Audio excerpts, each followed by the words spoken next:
მოგესალმებით თქვენს მე რადიო პალიტრას FM 103-ზე გუგურებთ პალიტრა TV-ზე ეს არის გადაცემა პროვოკატორი. დღეს 13 მაისია, ბევრი ჩვენგანისათვის ეს დღე ფეხბურთთან ქართველი გულის ხომ ასოცირდება. ზოგი მოვესწარით, ზოგმა გადმოცემით იცის ახალგაზრდებმა 91 წლის 13 მაისი ქართული ფეხბურთის ყველაზე დიდი გამარჯვების დღე იყო, ამიტომ დღეს არ შეგვეძლო აგვევლო გვერდი არა ამ თარიღისათვის და თქვა არ გვინდა ახლა წარმატებებზე საუბარი, უბრალოდ ფეხბურთზე და ქართულ ფეხბურთში არსებულ ვითარებაში, ამიტომ მე მგონი არ გაგიკვირდებათ რომ დღეს ჩვენი სტუმარი არის კაცი რომელიც ფეხბურთთან უშუალოდ არის დაკავშირებული მიხეილ ყაველაშვილი მოგესალმებით მიშელ საქართველოს ნაკრების თბილისის დინამოს ალანიას მანჩესტერ სიტის კიდე ციურიხის გრასჰოპერს გაიმახსოვრე ამდენი თუ გინდა უფრო შორიდან არის ავაზას 34 სკოლის თავდამსხმელი და დღეს ორგანიზაცია ქართული ფეხბურთის ერთ-ერთი დამფუძნებელი ორგანიზაციისა დინამო თბილისი გამოგრჩა დინამო თქვი ქართულ ფეხბურთში აბარა ორგანიზაციას რომელსაც აქვს იმის პრეტენზია რომ შეუძლია მართოს ქართული ფეხბურთი გამოასწოროს ეს სიტუაცია რომელიც არის ქართულ ფეხბურთში და ამიტომ ინტენსიურად ემზადებიან ფეხბურთის ფედერაციის პრეზიდენტის არჩევნებისათვის დიდი ხანია უკვე შამ საკითხზე ჩვენთან ადრეც საუბრობდა, თუმცა მას შემდეგ არის ერთი ცვლილება, რატო გეღიმება მიხეილ ყაველაშვილი ვეღარ იქნება ფეხბურთის ფედერაციის პრეზიდენტობის კანდიდატი ამ ორგანიზაციას მოუწევს თავის რიგებში ვინმე არა ისე ცალსახად გამოძებნა თუმცა რაღაცები თუ შეიცვალა ამაზეც ვისაუბრებთ და კიდევ ერთი 13 მაისი კარგია ჩვენ თუ კარგად დაგვამახსოვრდება და მალე დავივიწყებთ იმ ამბავს რითიც კიდევ არის გამორჩეული ეს დღე ქართული ფეხბურთისათვის 2006 წლის 13 მაისს სწორედ სამწუხაროდ 2007-ის უკაცრავად 13 მაისს ჩატარდა ის ყბადაღებული ყრილობა სასტუმრო მერიოჩი, სადაც გიორგი ნემსაძე იქნა არჩეული სამართლიან დემოკრატიულ ნორმალურ არჩევნებში, მოუგო მან სამთავრობო ასე ვთქვათ კანდიდატს ნოდარ ახალკაც უმცროს, მაგრამ ნახევარ საათში გაისმა ზარი, შეიძლება ითქვას ადრე იყო მოსკოვიდან ზარი. გაიღვიძა სააკაშვილმა ცუთხასიაძე და არეკა და ნახევარ საათში გიორგი ნემსაძემ განაცხადა რომ მას აღარ სურდა. არა, ან ცუთხასიაძე გაიღვიძა, ხასიათი გაუფუშტა. ხო. გაღვიძების შემდეგ. გამოაცხადა ბატონმა გიორგი ნემსაძემ, რომ ძალიან გვიყვარს და პატივისცემ, თუნდაც იმიტომ რომ წლების მანძილზე იყო ჩვენი საყვარელი გუნდის საქართველოს ეროვნული ნაკრების კაპიტანი. ალბათ რაღაც მიზეზთა გამო ისეთი არგუმენტები ბჭყალებში მოუყვანა სააკაშვილმა, რომ ის იძულებული გახდა რომ მაშინვე გადამდგარიყო და ნუ მე რიხინით აერჩიეს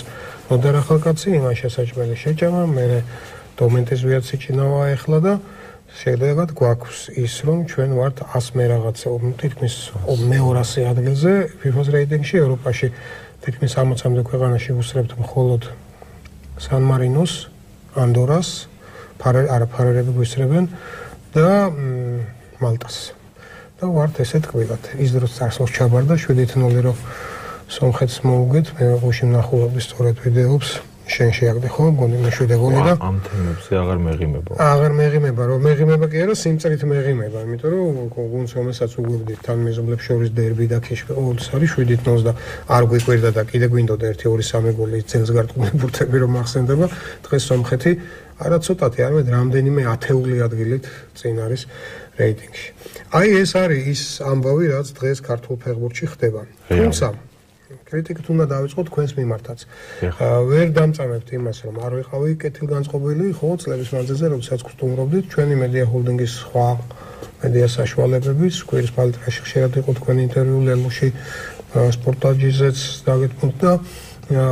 ადგილი საზოგადოებას გააცანით თქვენი ხედვა, მაგრამ რაღაცა ისევ ისინი არიან, ჭიდროდ არიან, თქვენ პაუზა გქონდათ და კიდე რაღაცა პერსპექტივა იქნებ გითხრათ მოკლედ რა ხდება რა რაღაცა აღარ მჯერათ უკვე კომპლექსია რომ არაფერი ამ საქმეს არ შეიძლება და რაღაცა პერსპექტივით დავიწყოთ პირდაპირ ვერ არის რაღაცა მომაგრებული პირველ რიგში ისე მოგესალმები, მივესალმები. აღარ ვილაპარაკეთ, ხედავ რომ მოვჩი მიდი. მიდიხ. ერთი საორგანიზაციო საკითხი ოღონდ მამიშა 237-139, 239-139 ჩვენი ტელეფონის ნომრები, იმიტომ რომ დარწმუნებული ვარ ადამიანები დაინტერესდებიან და დარეკავენ ალბათ. დიდი სიამოვნებით გავცემ პასუხს. პირველ რიგში არ შეიძლება არ აღვნიშნო გამარჯვების დღეს ქართული ფეხბურთისთვის თქვი რომ ყველაზე დიდი გამარჯვება ქართულ ფეხბურთში სწორედ 13 მაისი 91 წლის და მოგილოცავ შენს და მიულოცავ ქართულ გულშემატკივარს და აუცილებლად სამწუხაროდ ისე გვიწევს ბევრ უარყოფითი ლაპარაკი, მაგრამ ეს დღე არ შეიძლება რომ არ გავიხსენოთ, იმიტომ რომ ჩემი ბავშვობის, ასე ვთქვათ, 10-11 წლის ბავშვი ვიყავი. და ძალიან კარგად მახსენდება და ძალიან დიდი, ასე ვთქვათ, სტიმული იყო ჩემთვის, რომ არ ვიცი რამდენად დამეხმარა შემდეგ ფეხბურთის საფეხბურთო ცხოვრებაში, მაგრამ ჩემთვის ძალიან დიდი სტიმული იყო და ალბათ ჩემი თაობის და შენი თაობის ასე ვთქვათ, სპორტსმენებისთვის და ადამიანებისთვის. მაგრამ სამწუხაროდ მხოლოდ ამ გამარჯვებაზე გვიწევს უკვე წლებია ლაპარაკი და შემდეგ სხვა ყველაფერს უკვე ძალიან მტკივნეულია რეალობა, რომელშიც ვიმყოფებით, შენ აღნიშნე, გაყევი ყველაფერს და ახსენე ის ავაცახსენებელი დღეს 2007 წლის 13 მაისი, დღე, რომელიც პრინციპში ჩემი და ჩემი თანამოაზრე მეგობრები შეიძლება აბსოლუტურად სხვა მიმართულება მქონდა მე თვითონაც პირადად ფეხბურთში მოღვაწეობის დამთავრებული მქონდა 2006 წელს დავამთავრე კარიერა და თქმის 3 თვე იყო გასული თუ არ ვსწრები არ ვიცი მაგ თუ არა ეს ნათქვამი, მაგრამ სამშობლო კარიერაზე მქონდა აქცენტი აღებული, გავიარე კურსები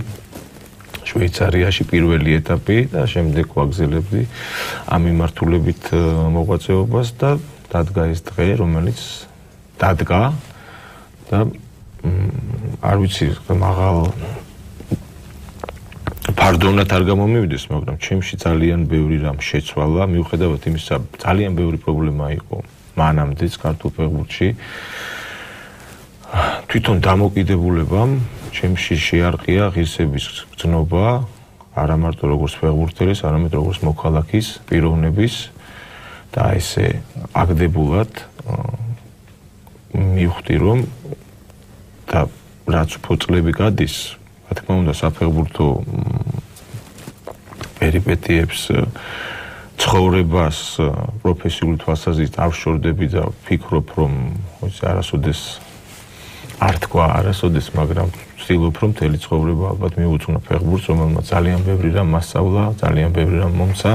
და ვალდებულადაც ვთვლი რომ ამ სფეროს ვემსახურო, რადგან ვიძახი იმდენად შეარყია ჩემი ღირსების გრძნობა, რომ მე ჩავთვალე საჭიროდ რომ ეს არ არის ფეხბურთის პრობლემა, ეს არის პიროვნების პრობლემა, ქვეყნის პრობლემა, მოქალაქის პრობლემა, დამოკიდებულება, კულტურა, რა ვიცი, ყველაფერი ერთად აღებული და ძალიან მაგრამ ბოდიში რომ გაწყვეტინებთ არ თუ აი ესე შეგძრათ თუ და ალბათ ესეც იყო, იმიტომ რომ ყველა მაგრამ მე მახსოვს პროტესტები ადამიანები ემზადებოდნენ რაღაც, მაგრამ თქვენ გაიმაგრათ არ გიჩხუბეთ. ზვიად კი, ჩვენი ზუსტად პროტესტი დაიწყო ამ არჩევნების, აი ამ სამარცხვინო დღის შემდეგ დაიწყო ჩვენი პროტესტი, რომელიც დღემდე გრძელდება, სხვა შორის და თქვენი პროტესტი რაღაცნაირად ცივილიზებული იყო, ორგანიზაციის შექმნა, პროგრამის ეს პროტესტი, ეს ემოციური მხარე, რა თქმა უნდა და შეუგებლობა ამ სამარცხვინო ფაქტის აქედან დავიწყეთ და შემდეგ უკვე გზების მონახვა, რომ მე ამ ყველაფერს როგორ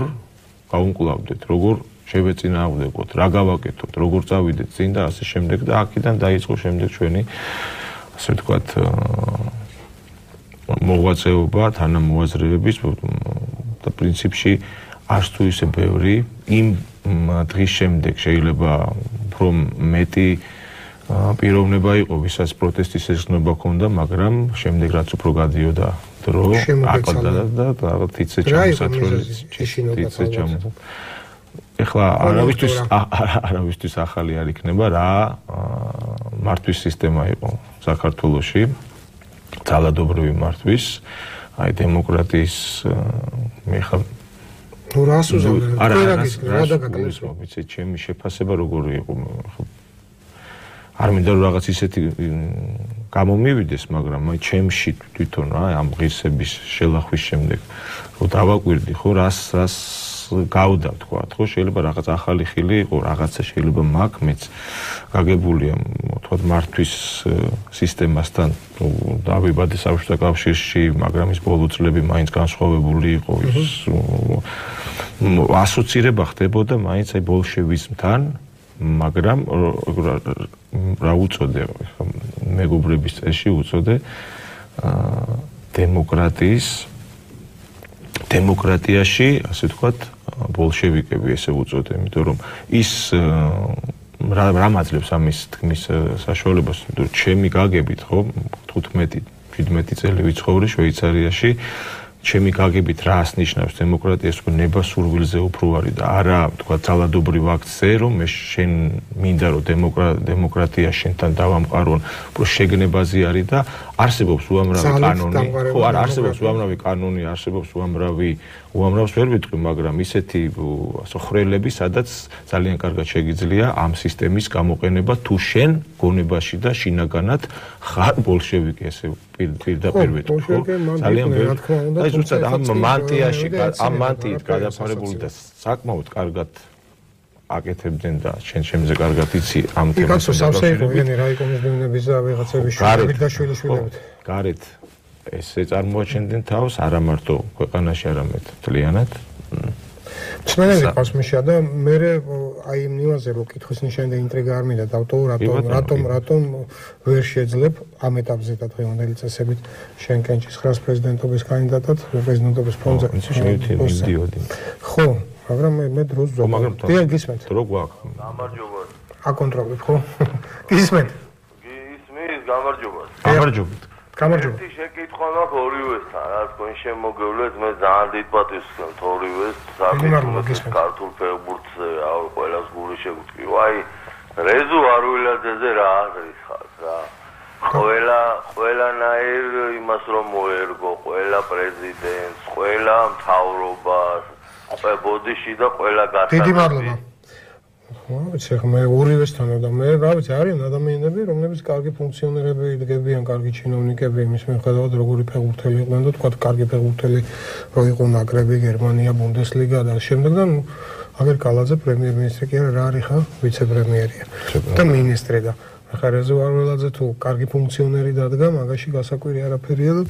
ყველგან რო იმუშავა. ნუ ახლა იქ რამდენად მოუხდა და ამაზე თვითონაც უღიარებია ხანდახან პრინციპებისთვის ღალატი რაღაცაზე თვალების დახუჭვა, ეს უკვე ალბათ მე შემოფროიცეს ყოველ შემთხვევაში. ხო. რეზო არველაძე არ ვიცი რამდენად ვარვალდებული რომ ამას უპასუხო, მაგრამ მაინც აინტერესებს საზოგადოებას და ჩემს აზრს მოგახსენებთ და გავცემ პასუხს. რეზო არველაძესთან წლები მაკავშირებს, თუ რომ ერთ გუნდში ვთამაშობდით ბავშვობაში, ავაზა ახსენე და 25 სკოლა, სადაც პრინციპში ერთად გავიზარდეთ საფეხბურთო თვალსაზრისით, ხო, მეგობრობდით. ასევე, იმიტომ რომ საკმაოდ მეგობრული გუნდი იყო, მიუხედავად ასაკში განსხვავებისა 2 წლით დიდია რეზო, მაგრამ ჩვენ ერთი გუნდი ვიყავით, 70-იანი და 70-იანები და საკმაოდ ბევრ წარმატებას ვახცევდით. ჩვენი, ასე ვთქვათ, გამზრდელის ერთ-ერთი წარმატებული წვნელი სურამაი სურაძის, რომელიც საკმაოდ დიდი ხანია, რომ ეს ადამიანი არის გარიყოს ვერ ვეთქვი, მაგრამ იმის მოცემულობა შეიძლება აი ესეთი ხო, ეს კიდევ ერთი და ძალიან მინუსი და ამასთან დაკავშირებით მე არ მინდა ყოველთვის ვემიჯნები ამ პიროვნულ ფაქტორს, იმიტომ რომ მიმაჩნია რომ მაინც ემოციური ფონი დაკრავს, არა პიროვნულ შეფასებას ვიძახი მე, პიროვნულ შეფასებასთან. ეგრე იკითხა და იმიტომ ხა მაშინ არ უნდა ხო, არა, იკითხა რა, კარგად გავიგე, კითხვა რომ აი ყველასთან თანამშრომლობის ხო. ზუსტად იმ მდგომარეობამ, რომელშიც ჩემში პროტესტი გამოიწვია, ხო, იყვნენ თუნდაც არ მომერიდება ამის თქმა, რომ იყვნენ პიროვნებები, თუნდაც რეზო არველაძე, რომელსაც ეს პროტესტი ამ სახით არ გამოუხატავს და არ ქონია მას შეიძლება შინაგანად ხო მან განაგრძო იმ რეალობაში და იმ მართლობაში ის ჭრიდა რომ ხო მუშაობა და დღემდეც ესე გრძელდება. ეს ალბათ საზოგადოების და სისტემის მოცემულობაა და რატო ვემიჯნები ყოველთვის რა თქმა უნდა ესე რატომ მინდა რომ კი რა თქმა უნდა ბევრის ლაპარაკი შეიძლება როგორც გენერალურ მდივანზე ვიცე-პრეზიდენტზე როგორც მეგობარზე შემიძლია ბევრი დადებითი თქვა ხო თქვა როგორც იმ ფეხბურთის ცოდნაზე ასე ვთქვა პარტნიორზე ფეხბურთს მაგრამ მაინც არა ხას გაუსვავ რას იცი რომ ეს კითხვა ზუსტად ამას ემსახურებოდა რომ ვისურვებდი რომ მე რა თქმა უნდა ზუსტად რომ მეგობრად ვთვლი და მინდოდა რომ თანამოაზრეც ყოფილიყო ხო სურვილი მექნებოდა რომ რეზო არველაძე ზუსტად ამ პოზიციაზე ყოფილიყო და არა მარტო რეზო არველაძე ბევრი ჩემი თანაგუნდელი და ვისთანაც ნაკრებში მითამაშია ვისთანაც ბავშვობაში მითამაშია ეს ადამიანები ისევე ყოფილიყვენ განწყობილი და იმიტომ რომ აქ ჩემზე და ვთქვათ გიორგი ნემსაძეზე ან ჯამარაულზე ან ვინმეზე ლაპარაკი არ არის აქ არის ფეხბურთის შეურაცხყოფაზე და ამაზე მაქვს ლაპარაკი რომ ვერ მოთხოვ ვერავის გმირობას მაგრამ შენ ვალდებული ხარ თუ შენ ამ პოზიციას იცავ ვალდებული ხარ რომ მასაც მოთხოვო თუ შენ ის ღირებულად მიგაჩნი ეს პიროვნება არა დამამთავრებელი არა დანიშნულოვანია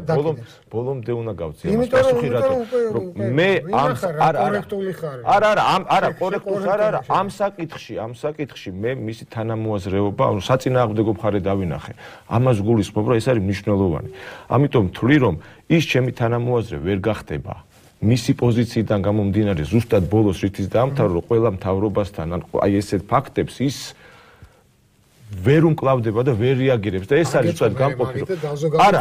ხო მაგას ვიძახი რომ მე დავინახე რომ ამ შემთხვევაში რეზო არველაძე იქნება კარგი სისტემის მსახური ამიტომ ის რომ რეზო არველაძესთან ერთად მე კარგი სისტემა შექმნა ამაში მე ვერ ხედავ მის მონაწილეობას იმიტომ რომ ის აბსოლუტურად სხვა მიმართულებით არის აი ეს არის განსხვავება ორი მსმენელი ყავს კიდე გამიგე შენ პასუხი თუ ვერ გამიგე მე გავიგე უბრალოდ მინდა რომ უფრო ლაკონურებია არა ფაქტია რა ეხლა გასაგებია იმიტომ რომ ეხლა კიდე იქნება კითხვა და რაღაცაერთ ვერ ჩავეტართ მე იმიტომ რომ მინდა შენ რაღაცები და კიდე მოტანილი არა ეს დიახ გისმენთ ეთერში ხართ გისმენთ რეზო ალო გენაცვალეთ ალო დიახ ალო ჩაუწიეთ თქვენ ტელევიზორს ან რადიოს დარეკა თქვენთან ჩაუწიეთ ტელევიზორს ან რადიოს რომელშიც გვისმენთ და უფრო კარგად გავიგებთ გისმენთ ეთერში ხართ ის ადამიანი მოაწესრიგებს თავის ტექნიკას და დიახ გისმენთ ხალხო გამარჯობათ ორი შეკითხვა მაქვს პირველი შეკითხვა ესეთია როგორ ფიქრობთ თქვენ იძახით რომ შვეიცარიაში ცხოვრობდით და იცით ეს შიგნიდან ეს თემი ამბები როგორ ფიქრობთ თქვენ ხომ არ არის ერთ-ერთი წამყვანი ფაქტორი აი იმ ცუდი სიტუაციის საქართველოში ფეხბურთი და საერთოდ პრინციპში სპორტის დისციპლინობის არ ქონა ანუ ქართველს არ უყვარს დისციპლინა და არ უნდა რომ დაექვემდებაროს მკაცრად სპორტი თქვენ მე როგორც ყოფილი სპორტსმენი მეორე შეკითხვა როგორ უყურებთ თქვენ მორალურ მხარეს აი ამ გაყიდულ თამაშების ანუ შეიძლება შეირჩეს ისეთი ისინი მოთამაშეები ვინც იქნება შინაგანად სტრესი გასაგებია თქვენ ბოლო სკანდალს გულისხმობთ ხო ის მსმენელი დაგვიბრუნდა წეღან რომ ტექნიკური პრობლემა იყო ხო შეკითხებს თუ შეიძლება რომ მოკლედ აძლევ უფლებას რა თქმა უნდა ხო მე გაგაჩერებ რომ საჭიროა თუ გააგრძელებ ხო მე მაინც იმ პირველ კითხვის პასუხს გავაგზელებდი, იმიტომ რომ არველაძეზე კაცო? არა, არველაძეზე არა, სისტემას გულისხმობ, იმიტომ რომ უფრო სისტემურ პრობლემასთან გვაქვს საქმე, ვიდრე აი ქართველებს დისციპლინასთან ასე ვთქვათ, ცოტა მწყრალი ურთიერთობა და ასე შემდეგ, იმიტომ რომ იქ მოგვიწია ამ კომპონენტში, ასე ვთქვათ, ამ დისციპლინარულ თუ გუნდურ თუ სისტემაში ყოფნა და შვენივრად ართმევდნენ. ხო რა, ასე რომ ეს ვერ გავარჩევ. რა თქმა უნდა, როცა წლების მანძილზე შენ არ გიწევს, ასე ვთქვათ, ქაოსში მოღვაწეობ და ქაოსში იზრდები, რა თქმა უნდა, გაგიჭირდება სისტემაში, ვთქვათ, თავიდანვე ამ ყველაფრის ახმა და რატო არის ყოველთვის ჩვენ გზელვადიან გზაზე ვფიქრობთ, იმიტომ რომ შეუძლებელია ესე სწრაფად, როცა არაფერი არ იქნება, როცა პირიქით უკან მიდის ეს ყველაფერი და სისტემა მოშლილია და პირიქით კრიმინალი, ქაოსია და კატასტროფა ხდება და აი ამ სისტემაში აღზრდილი ნიჭიერი ბავშვს, რა თქმა უნდა, დრო დაჭირდება იმისათვის, რომ ამ ყველაფერში ჩარჯდეს და ხმა მიუვიდეს იმისი, რომ დისციპლინა იმისთვის, რომ მარტო უნდა დასაჯო, რომ შეგნებაში უნდა იყოს, ესე უნდა აღიზარდოს ის, რომ ეს იმისთვის, რომ ის კარგი ფეხბურთელი პროფესიონალი გახდეს, ამის ერთ-ერთი კომპონენტია, რომ დისციპლინებული იყოს. მეორე კითხვასაც შეეხება ჩაწყობილ თამაშებს. მე იცით ბოლო დავამატებდი უბრალოდ ბოლო სისტემა. რა თქმა უნდა და ბოლო აი ამ სკანდალთან დაკავშირებით სკანდალი რა, კრიმინალური ფაქტი გამოვლინდა და აკავეს სამწუხაროდ ფეხბურთელები, ყოფილი ფეხბურთელები, ყოფილი მწვრთნელი, თუ მწვრთნელი და ასე შემდეგ. მაგრამ უბრალოდ მინდა გავიხსენო